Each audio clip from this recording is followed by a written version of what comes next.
สวัสดีเด้อบางวนทำโรงไงแน่น้องตัวเจอโรงทานนมโชว์ที่วัดป่าห้วยเสน่ห์ตำบลหนองใหญ่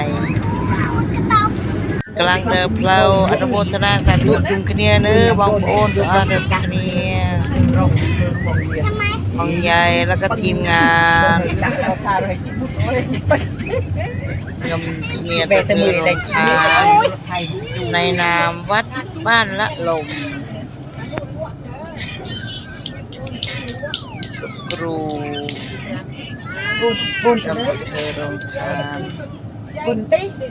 ไฟแดงก็อยู่โอ้อยู่เนาะผ่านโอกาสวางก็เลยงานที่โชว์วัดเอา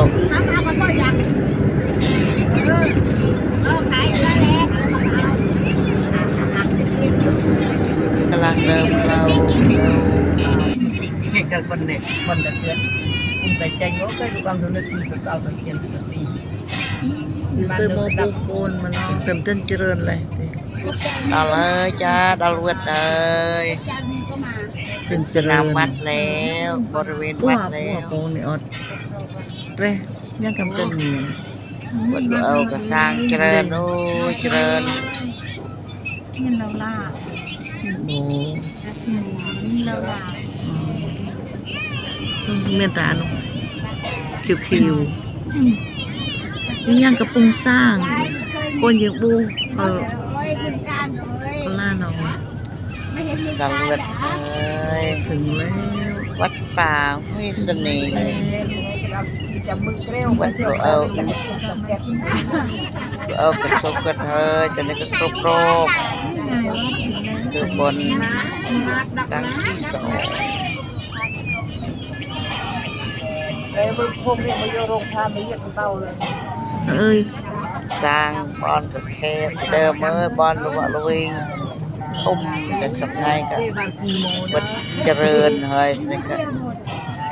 บอนจอดรถแคบถึงแล้วจ้าหมดทนาสักะลีโมเนียนี่บุคคลเป็นเมียนตีสายบุญทั้งหลายเมียนแต่อันนี้เร่กับบันเตร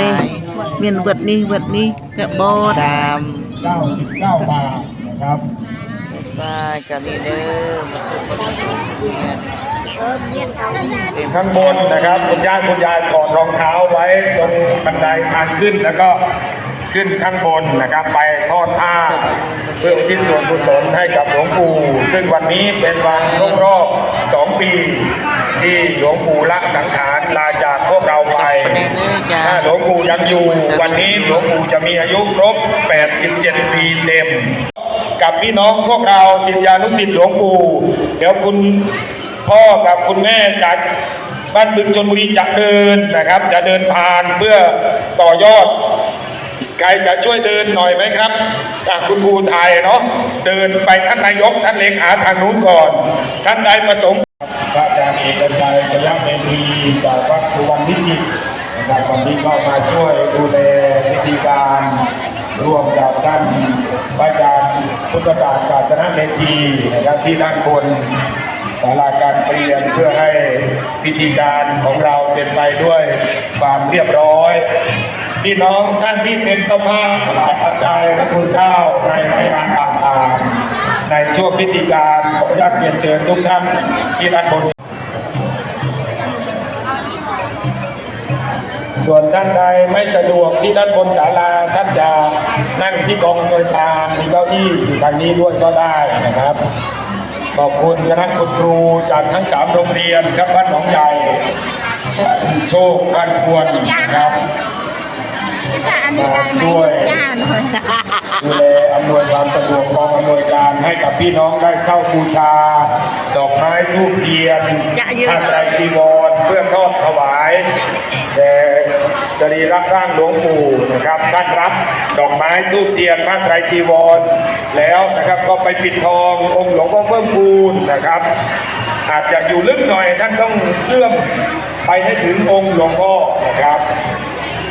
ที่จะปิดทอง เขาคุณโยมปรัชญาสัจชานนท์คุณแม่ปราณีตคุณโยมชัยรัตน์ได้ไซส์คุณโยมพัชรีสัจชานนท์อุทิศให้พ่อเอียมแม่อิงสัจชานนท์แม่แพร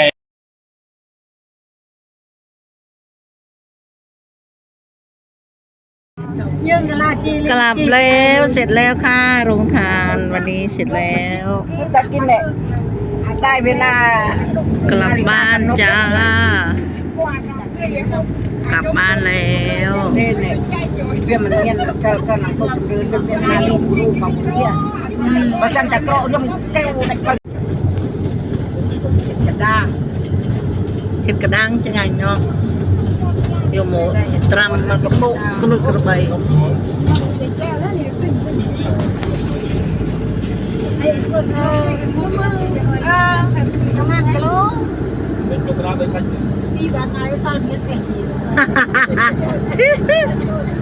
เนี่ยแต่เรื่องเมนจะยืมมันประแก้จะเด้อสลพันเองสนอกโลนเกิดโมยบอกกูเลย